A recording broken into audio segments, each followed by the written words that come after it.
विनय एक बीमा कंपनी में काम करते थे। उनकी कंपनी उनकी एक जगह से दूसरी जगह पे ग्राहक से मिलने के लिए भेजती रहती थी, जिसके कारण वो अपना घर एक ठिकाने पर नहीं रख सकते थे।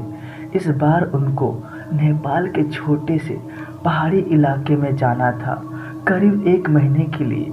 इसलिए इस बार उन्होंने अपनी पत्नी को साथ में ले जाने का फैसला किया। परिवार में सिर्फ वो और उनकी पत्नी ही रहती थी। विनय और उसकी पत्नी दोनों नेपाल के लिए निकल पड़े। वैसे भी ठंड का मौसम था और नेपाल में ऊपर से बहुत ही तेज बर्फबारी भी हो रहा था। वे लोग अपने घर पहुंच चुके थे।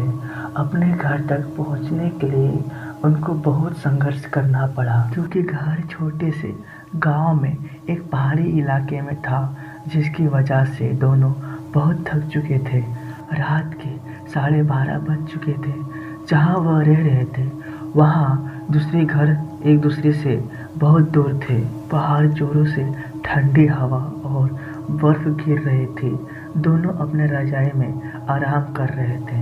अचानक उनको लगा कि किसी ने उनके घर का दरवाज़ा खटखटाया था। फिर उन्होंने सोचा कि क्या पता तेज हवा चलने की वजह से ऐसा हो सकता है, इसलिए उन्होंने अनदेखा कर दिया। एक दिन उनकी पत्नी बाहर जाने के लिए दरवाज़ा खोलती है और देखती है कि घर के पास बने एक खंभे में एक छोटा सा बच्चा बैठा हुआ था।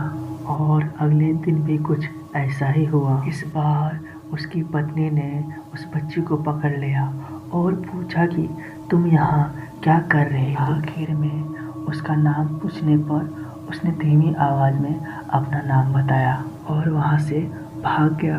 ये सिलसिला ऐसे ही चलता रहा।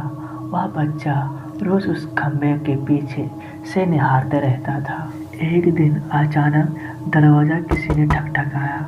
उन दोनों को फिर से लगा कि शायद हवा की वजह से ऐसा हो रहा है।